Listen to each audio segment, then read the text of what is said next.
It's the strangest thing. Secular thinkers are reconsidering Christianity. And not those in the minor leagues, not those whose names you've never heard of. We've got figures like Jordan Peterson, Tom Holland, Ayaan Hirsi Ali, and numerous others reconsidering the nature of faith and reconsidering whether they personally have a claim on Christianity or whether Christianity has a claim on them. Welcome to Grace and Truth. My name is Owen Strachan. I will be your host. Please subscribe to, download, and like this podcast on all relevant platforms for this particular conversation.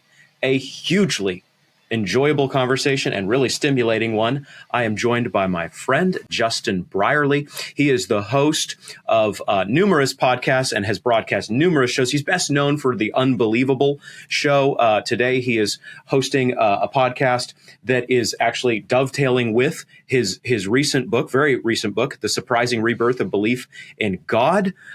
Justin, welcome to Grace and Truth. Thank you for being here. Oh, thank you for having me back on, Owen. And yeah, it's delightful to continue the conversation on the new book. And as you say, the new podcast, that's been the real fun thing, turning this book into a long form documentary podcast lately. And it's great to see how many people have been picking it up as well. Have you thought about, this is out of nowhere, so quick warning there. Have you thought about doing a documentary movie on all of this? I would love to do something like that. And it definitely has crossed my mind that there's a story to be told here. I think that's actually why, the podcast is doing so well. So many people are picking it up because it's a story. It's an interesting story of this rise and fall of new atheism and the new conversation on God. And there's a lot of interesting characters in it. So I think it's definitely the kind of thing that would work well for a video treatment, some kind of documentary. All I need is the right funder to come along and help me make that. And I'd be delighted to hear from anyone who wants to get involved. Well, if it comes to pass through the humble byways of Grace and Truth, that'd be great. Let us know. If anybody out there has 20 million sitting around at hand, get in touch with Justin because I'm sure he'd take your call. In our first episode of this two-part conversation, Justin, we discussed how the new atheism grew old, according to you, as I said it, a little more pungently, how the new atheism died. And that was such an enjoyable conversation. For me, I won't speak for you, as your book is just really fun reading and really insightful reading. In this second part, we're transitioning and we're talking about how, according to your subtitle, secular thinkers are considering Christianity again. And that's the part we want to home in on because both of these elements are hugely influential cultural developments. Do you think that's accurate to say as we begin here? Yeah, and I think they dovetail because both of them, the new atheism and the new secular thinkers are they're drawing a similar audience. And that was what I was fascinated by, was the fact that there's a whole lot of people out there, especially young men actually, who at one time were listening to Dawkins and Hitchens and Sam Harris and Dennett.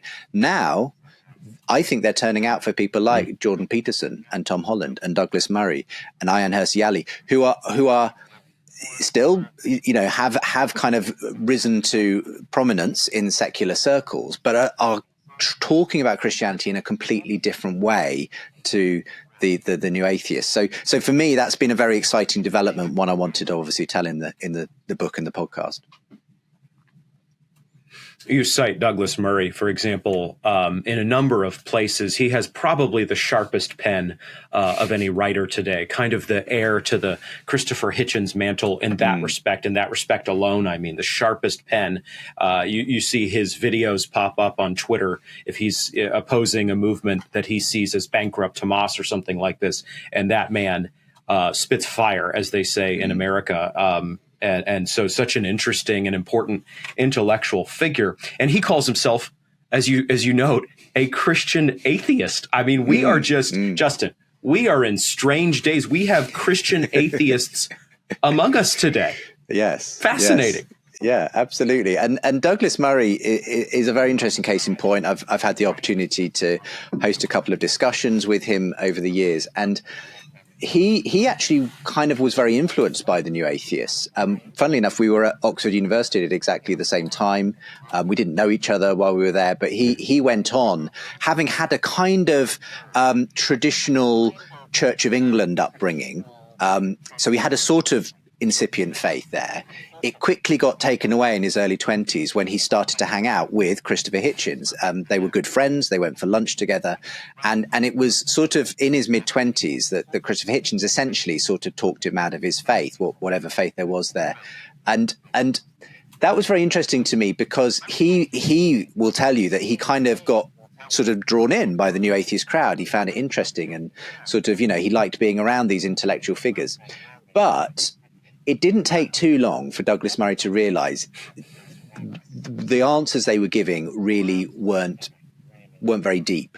And he now will talk quite openly and has to me on record about the way that he thinks the new atheism really failed in terms of actually providing any answers to people. That's why he calls himself a Christian atheist, because he has realized, even as he does not believe in God or Christianity, nonetheless, he's completely shaped by the Christian story, by the fact that we live in the West, where we believe in things like democracy, human rights, freedom, equality, progress, consent.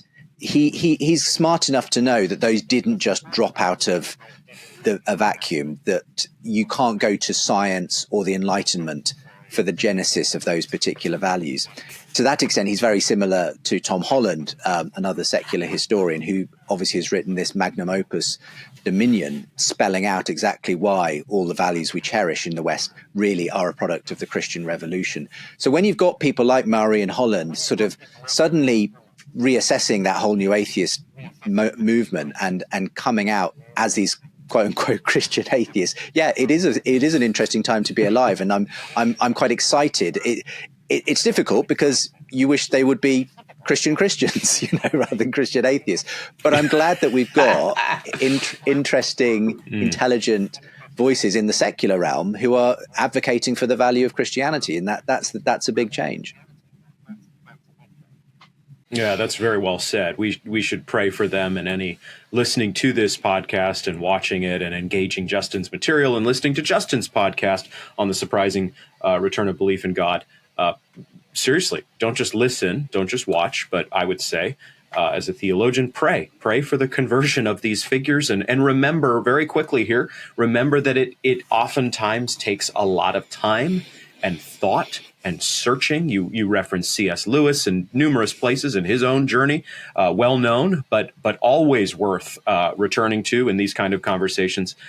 We must live by faith, and we must pray by faith. You talked about there how Holland and Murray are thinking these things through, and we don't know to this minute in early 2024 that I don't anyway, that they have crossed the line of faith.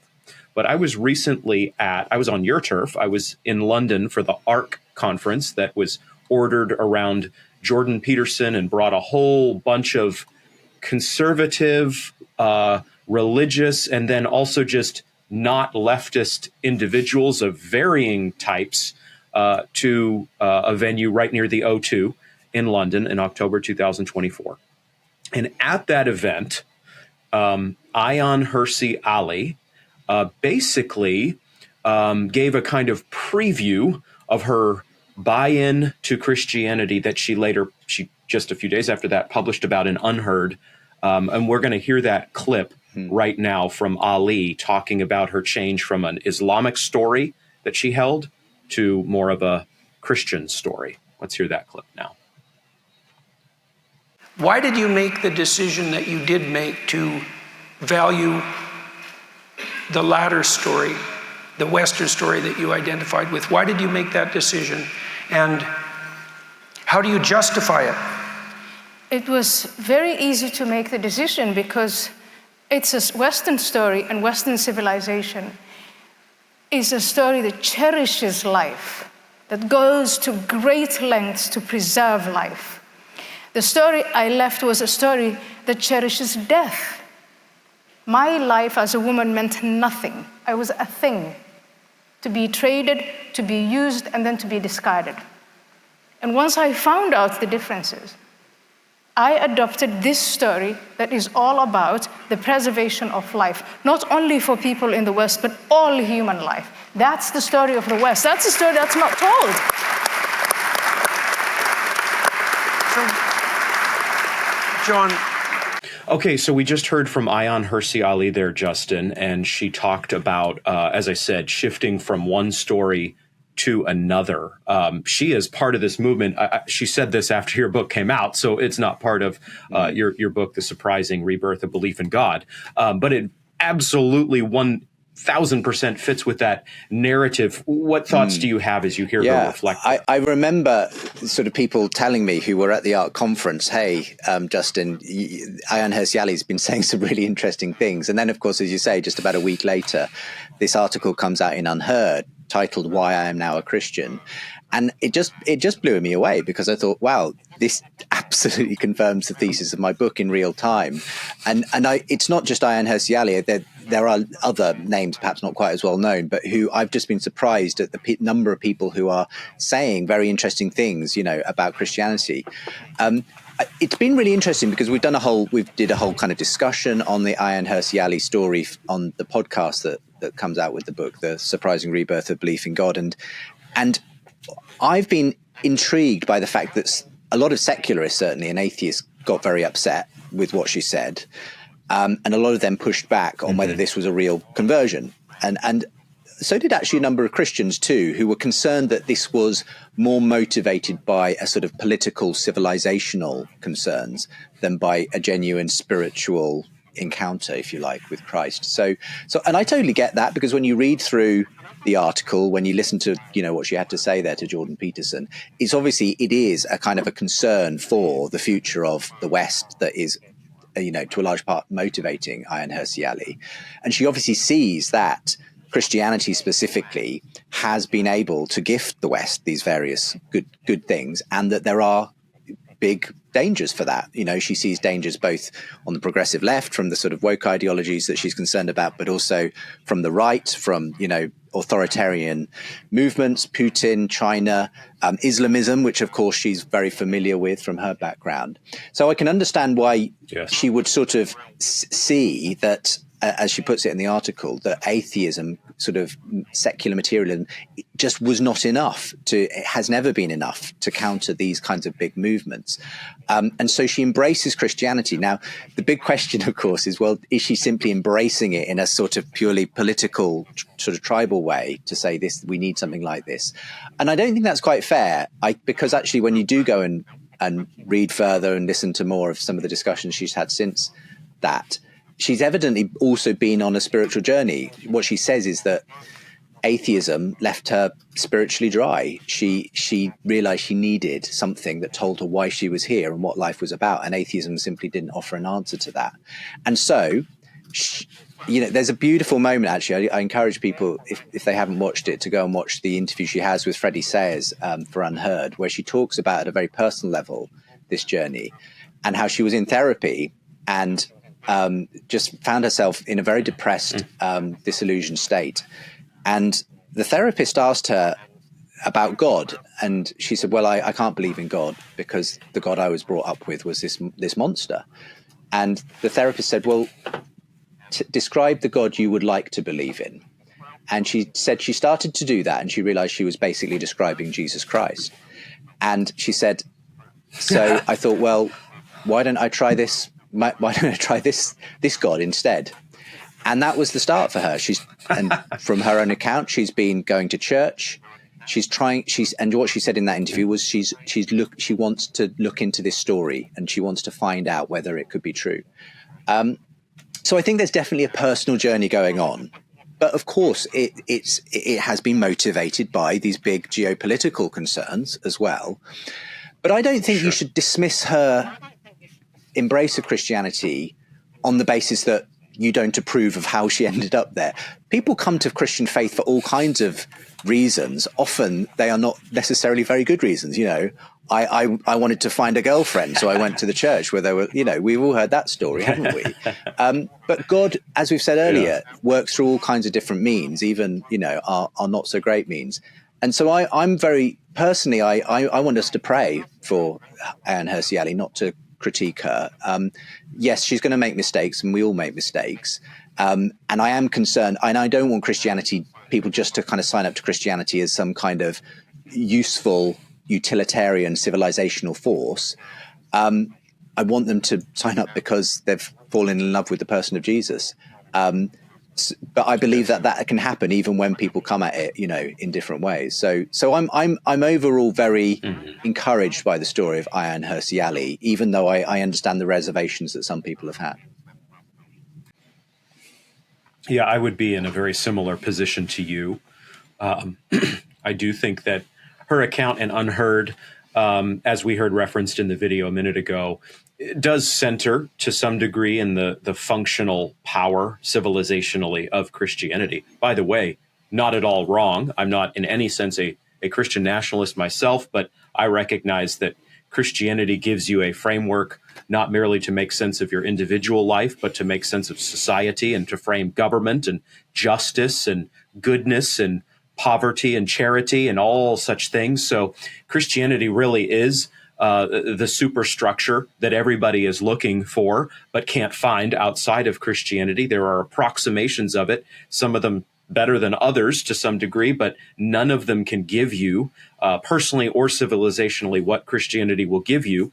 And yet, I think you're dead right to say that we have to recognize that Ayaan Hirsi Ali is like a lot of us on a journey, and we do not have the faintest clue what is going on with her heart. That doesn't mean we can't offer critique of things people say in public. Her arguments it very much does need to, in order to be a true Christian, truly claim your heart. The body and blood of Jesus Christ shed for you, needs to sacrifice for you, needs to be the means by which your sins are forgiven. The resurrection needs to be the entryway to eternal life, and you need to repent of your sin and confess Christ as Savior and Lord. So all of that is absolutely in play and non-negotiable. And yet it struck me as I read the Unheard piece that her reference to spiritual solace is probably, it sounds like, the more developing part of her journey into faith and theism, and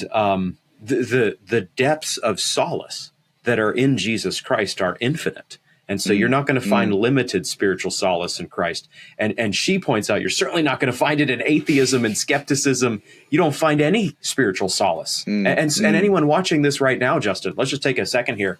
You and I are just thinkers about Christianity. There is, we believe, we confess that every skeptic out there, every atheist out there, including some who we're thankful are listening to this and watching this, they need that solace. You bring that out in your book, yes? I think so. And I think what Ayaan Hirsi Ali and other people that I profile in the book have realized is that there is a deep sense in which we all have that God-shaped hole within us, and we try and fill it with other things. And I think a lot of it, the new atheists tried to fill it with science, tried to fill it with, something that kind of they almost put in the place of God. But it never works. And what I think a lot of them discovered, as we were sort of talking about on the last episode, is that kind of religious instinct runs very deep in people, and when you take away the Christian story, something else will come in its place, and it's not necessarily going to be science and reason and atheism, because those are actually quite dull in the end. They don't really fire people up. People get passionate about causes, political causes, and to some extent, one of the arguments I make in the book is that whether you agree with them or not, the kind of very progressive so-called woke ideologies and causes function as a form of religion in people's lives. And that is why you can't sort of simply extinguish the religious instinct in people. I think it kind of, you could see it arguably though on the right as well. And I've really appreciated the stance you've taken against Christian nationalism, Owen, because I think that can become an idolatrous thing. That can become its own kind of religion in itself and take the place of God. So I think there's this temptation on every side to put something else in the place of God. And for me, what I really value about people like Ayaan Hirsi Ali, Tom Holland, Jordan Peterson and others, is that they recognize that as well. They're honest about that you can't get away from that. And so they've decided, a lot of them are saying, well, look, Christianity, actually, it turns out, was pretty good for our culture. We owe an awful lot to it. So maybe it's time to take a second look at this. Now, as you say, we don't know the individual state of individuals' hearts. We know, obviously, what what is needed for salvation and what we hope people will come to trust and believe when it comes to Jesus Christ and his offer of salvation. But at the same time, I do find it intriguing that someone like Tom Holland, who I know personally, he does go to church. He wants to believe. He kind of has struggles sometimes, but I don't know where exactly Tom Holland is at. All I know is that he finds Christianity incredibly attractive at a very deep level, in a way that he can't simply rationalize at some level, though. And I think it's because, as he put it to me, he finds the atheist materialist view of reality so deathly dull and boring and insipid and pointless. And so I think there's a sense in which we need to embrace that as Christians. We need to say this, we've got something really great here. We've got a story that is exciting, that kind of explains why we believe what we believe about justice and morality, truth, beauty. And it's an exciting, mysterious, deep story that actually, if we had the courage to kind of really go out and tell people, you might just find people are more attracted to it than they realize.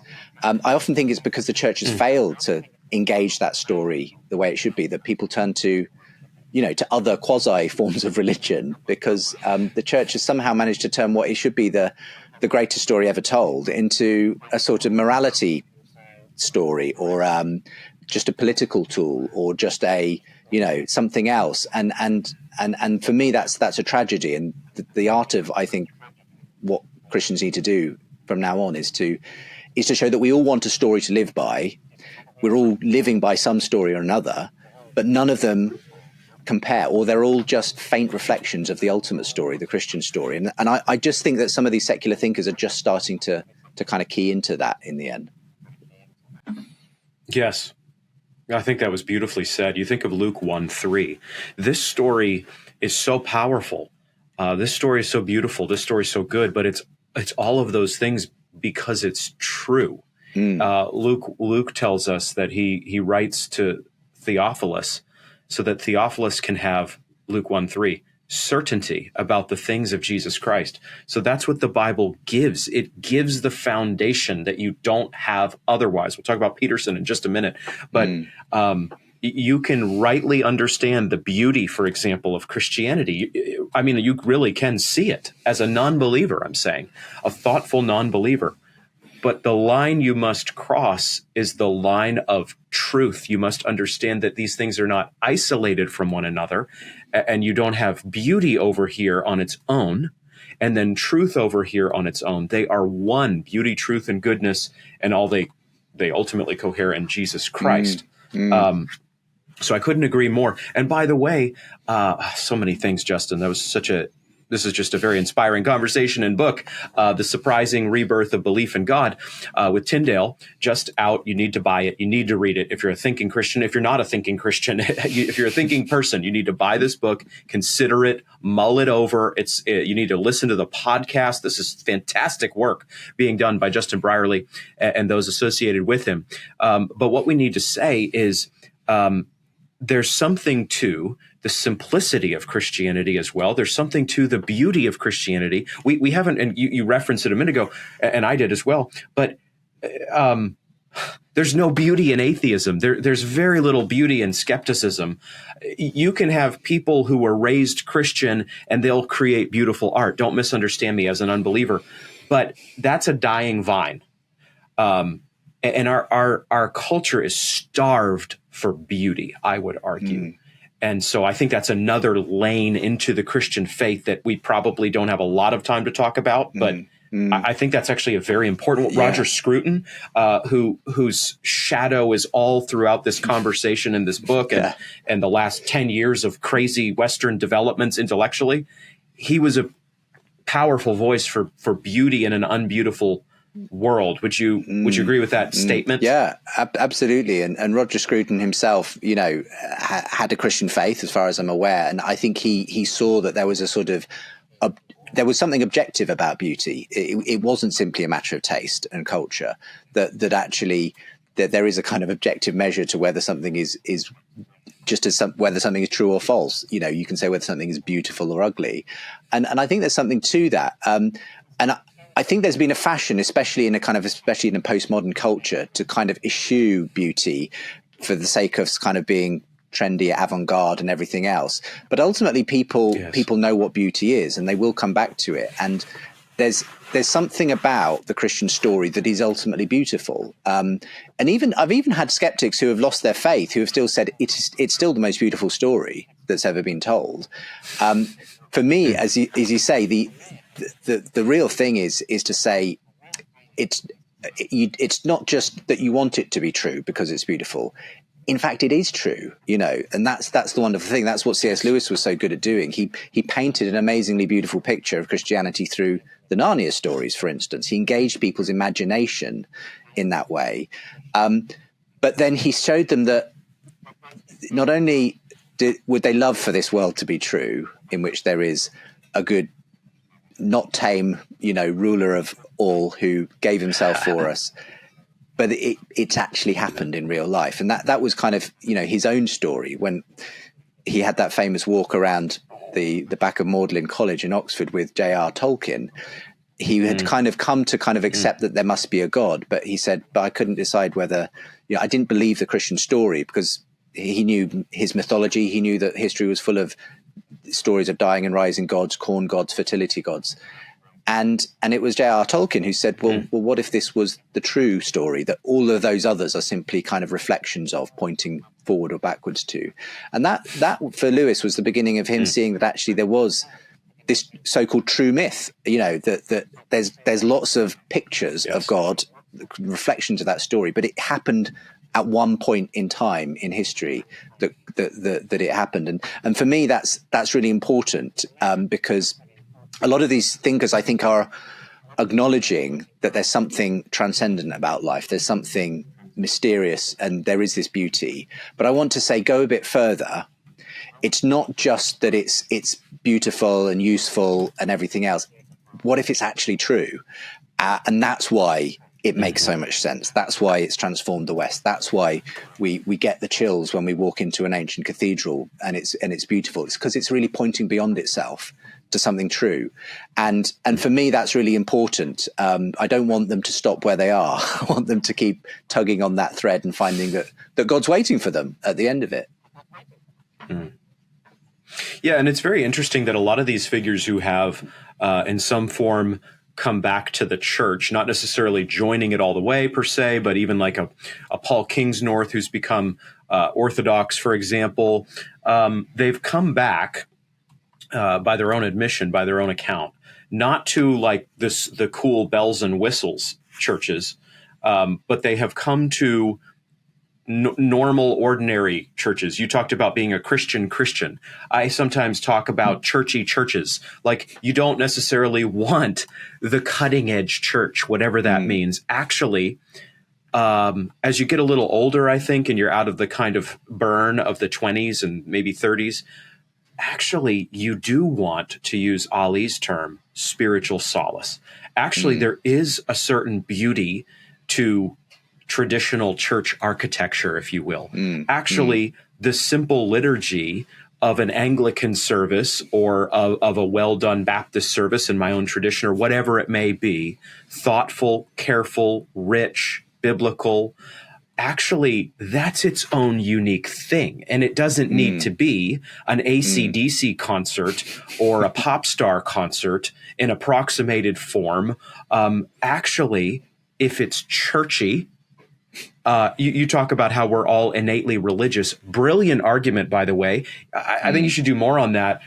We are innately spiritual, I hear you saying, but actually we're just as much religious. I think that is genius. And that is a very much reversal of the no one's really religious, we're just spiritual argument of 10 to 15 years ago. Side note. But actually, we want the churchiness of the church. We want the Christianity of Christianity. Yeah, I'd absolutely agree. And it's been fascinating to me that a lot of these secular intellectuals who are kind of edging their way back into some form of Christianity, they're very often turned off actually by anything that's trying to kind of ape the present culture, whether that be kind of trying to turn your church into a Coldplay concert, which inevitably Christians only ever do a second-rate job of, or indeed trying to sort of ape the modern kind of cultural trends. And this is where Douglas Murray again says, look, if you want me back in church, don't turn it into some kind of, diversity, inclusion and equity kind of service, because that's just going to put me off, basically. He says, his advice is, if you want to attract people like me, keep Christianity weird. Don't make it so banal and look just like the rest of the culture that I think, well, what's the point? I'm not all I'm going to get there is the same thing I can get every day, in the culture as it stands. Yes. So I think it's interesting. And as I say, Tom Holland, when he does go to church, he goes to the oldest church in London. It's very traditional. It's high Anglo-Catholic, but there's something about the mystery, stepping into something that it kind of takes him out of his current world into a completely different world that he loves, that just speaks to him. So I think there's something to be said there. Now, that's going to look different, in different traditions, in a Baptist church, wherever.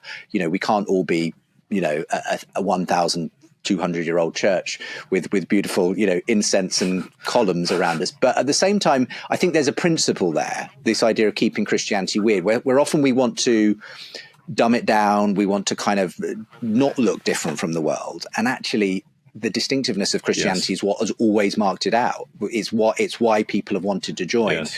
If you look just like the rest of the culture, there's no reason for people to come along. They can get what you're doing in better quality somewhere else. So what's the point? Yes. There's an Evensong at St. Paul's on that trip with my wife that I had in October 2023. And I'm not an Anglican myself, though I have great respect for the Anglican tradition. And listen, you don't need to be like Coldplay, I would say, not simply to the Anglicans, but to the Baptists, the Presbyterians, and non-denominational types, and everybody in between. We don't need. We're not all super high church or something like this, but there is a beauty in the world because of a St. Paul's and what it represents that is not found anywhere else. You don't need to merchandise out whatever the world is selling. We have the good stuff. We have the gospel of divine grace and mercy. And then, by the way, we have beauty and truth and goodness all throughout our movement as a result of that. So we don't need to look longingly at the world. I'm very thankful to see that instinct that said, evangelistically and missiologically, we've got to be like the world to win the world. Dissipate. I'm glad to see that vanish into thin air, Justin, in America and in the UK and wherever else, because I think it always needed to vanish, and now it actually is. And what is left is solid, hopefully joyful, not legalistic, not fundamentalistic Christianity. That's what we need a heap ton more of. This conversation has spiraled completely out of my grasp because it's way too fun, and there are way too many things to talk about. But before we wrap, you've given me generously your time today. But in this second episode, we do need to hear, lastly, a brief clip from Jordan Peterson at the 2023 ARC conference aforementioned, and then we need to comment at least briefly on Peterson. Sure. So let's hear that clip now, if you still have time.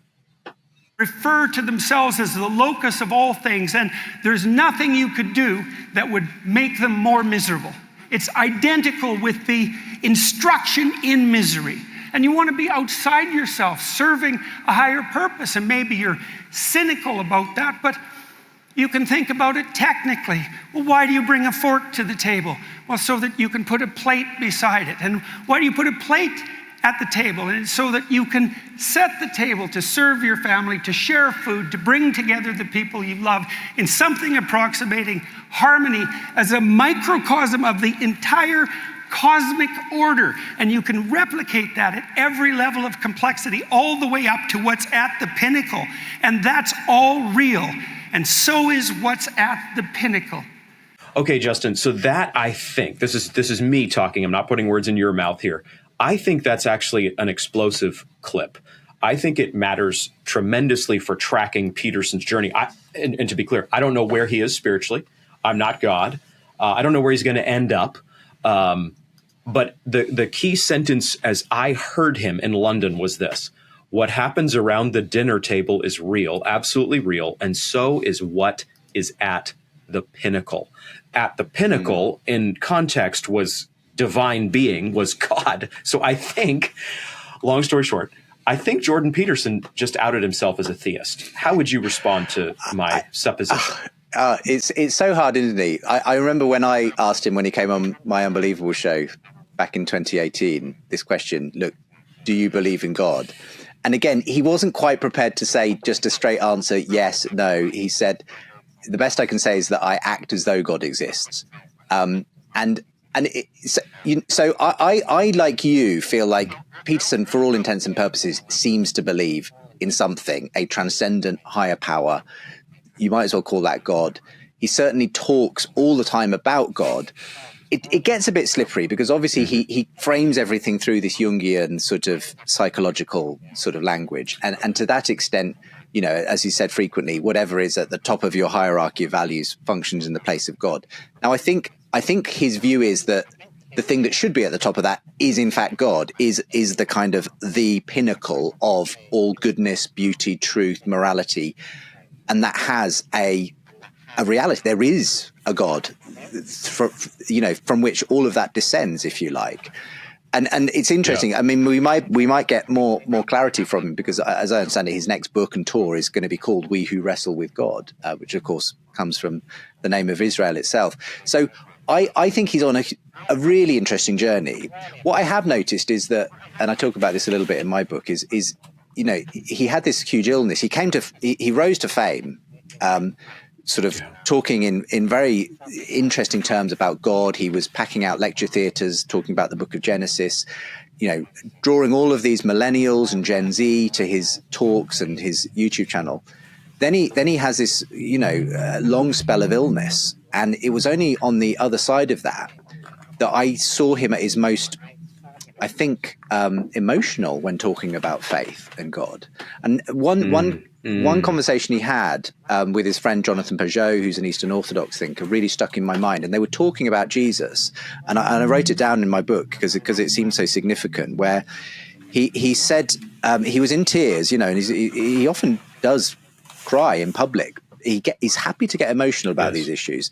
And he talked about his growing comprehension that the objective world of history and fact, and what he calls the narrative world of myth and meaning and beauty, he talked about the fact they seem to come together in the person of Jesus Christ.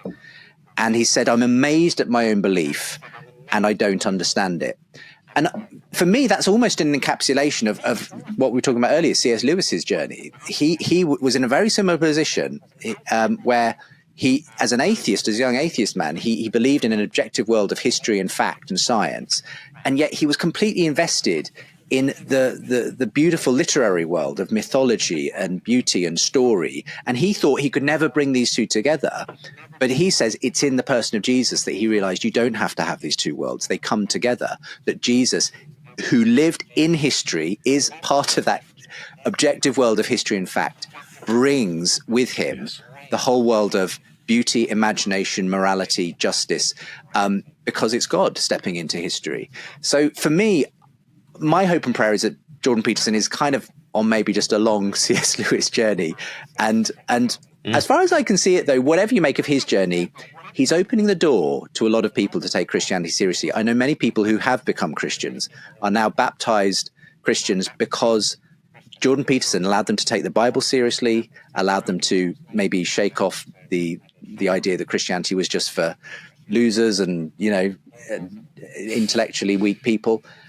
So for that alone, I think we can say thank you, Jordan Peterson. You've helped to open the door to something that I think is quite exciting at the moment. I agree with that overall take.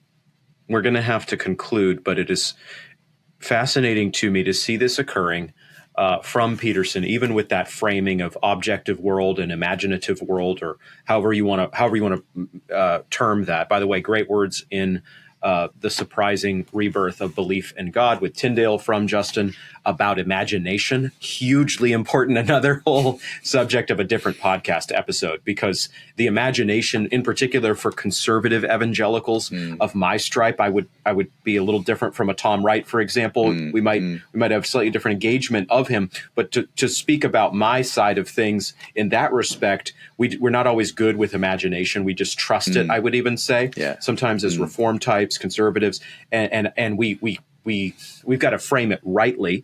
But we should very much use and employ the imagination. Back to Peterson. I see in Peterson the healing of the Enlightenment, if you will. Bit of a shorthand here, but as we wrap, the bringing back together of what is objective and what is called subjective, science being called objective, faith being called subjective and placed in phenomenal and noumenal realms by Kant, for example. And that distinction requires some subtleties and nuances, and yet it basically obtains, I would say, in Western intellectual history in the last 250 years or so. And I think, long story short, what may be happening is that this is healing. And it's taking a lot, but people who were trained to think, an elite like a Peterson and others we've mentioned, that faith is the subjective realm that can't be synced with the objective, are seeing that may very well not be the case. Yeah, and let's pray that they do in fact make that C.S. Lewis discovery that absolutely they're not opposed. If you haven't read it yet, I mean, the next person to read on this, exactly what you're talking about, is Ian McGilchrist, who's a neuroscientist and psychologist by background. His book, The Master is an Emissary, and his latest huge 2-volume book, The Matter with Things, is dead in the center of what you've just described.